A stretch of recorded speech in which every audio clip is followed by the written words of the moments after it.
Jimmy, progression into the next round of the FA Trophy wasn't straightforward in terms of getting the game underway, but once it did get underway, were you pleased with how the lads performed? I was pleased with the performance. I just said to the boys there, and credit to them, there's a lot of uncertainty before kick-off, whether we were going to play, if the game was going to be on or not. I don't think either manager could have deemed the pitch playable. He held a lot of water in a lot of areas, and probably would have been not conducive to playing football, but also unsafe in areas. But fortunate that that they've agreed to play on the 3G and get the game underway. So there was a lot of uncertainty before the game. So probably the biggest thing for me is just applauding the boys' mentality to get on with it and to put in a display like I did today. That's correct, isn't it? Because a bit of waiting before the game and gets pushed back as well, and to adapt to the different surface as well. Yeah, I think we were probably at about 2:15, before we knew the game was going to be played. So put the kick-off back 15 minutes. A lot of standing around and a lot of waiting around, which I think the players probably thought the game wasn't going to go ahead. So to get their head back into match day mentality and performance mentality, I thought was fantastic. Farsley perhaps came into the game with that underdog mentality, looking to put us under pressure, but we coped well with it. We did do, yeah. I mean, they've got a forward threat. We spoke about that in the week, and their directness at times causes a couple of problems.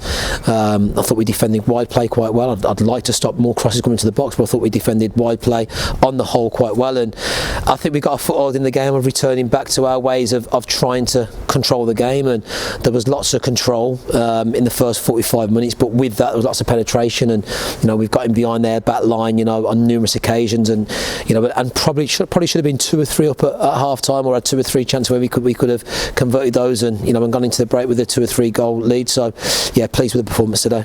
Kyle Hoodlin again, not what you signed him for, was it? We're just doing what he's doing, isn't he? He's we said when he came in, he was more than what people would perceive him to be, and actually, ironically, today the things that you want him to, you'd expect from him, he probably was a little bit loose with his back to goal work and his ability to secure possession and get his body in, but he's pulled another one out of the bag, as you said again, a great little bit of work to get himself front face on the half turn, and I haven't seen the goal back as yet, but I'm sure it's another fantastic strike to his CV from 20-25 yards out. So yeah, another fantastic goal for the boy. And to seal it with 3 more goals in the second half, be clinical like that, and keep the clean sheet, another bonus. Of course, yeah. We pride ourselves with the clean sheet mentality, and it always gives you a foothold in the game, whether you play well, good, bad, or indifferent. On your performance, if you've got a clean sheet, every time the ball's in around the final third via a set play, you obviously have a chance to win the game. So I thought we had a ruthless mentality in that final third, and when we took opportunities to play beyond their back line, to play in between, and to create opportunities and chances. So yeah, delighted with the 3 goals second half, and as you said, quite rightly so, the clean sheet. A few lads got their chance up there this afternoon, and I think most notably Jordan Piggott had a really good game in the heart of defence. Just the players that came in, were you pleased with how they performed?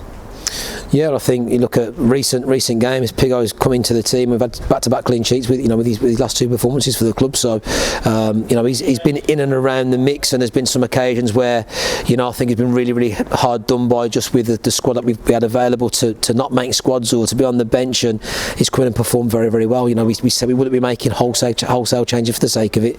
We'll be taking some people out of the team because of their performance. We'll be taking some players out of the team, because we need to look after their physical load and be sensible and monitor that, but the boys that came in and performed well and contributed massively to us getting through to the next round of the cup. Just finally, Jordan Cranston came off at the break. Was that precautionary?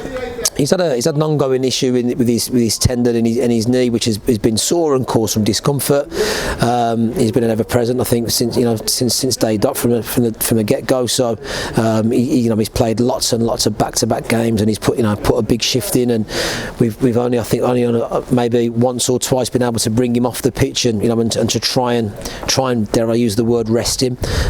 So yeah, just felt a bit of irritation on there, and probably sometimes the change in surface can contribute to that. Okay, cheers, Jimmy. Cheers, mate. Ta.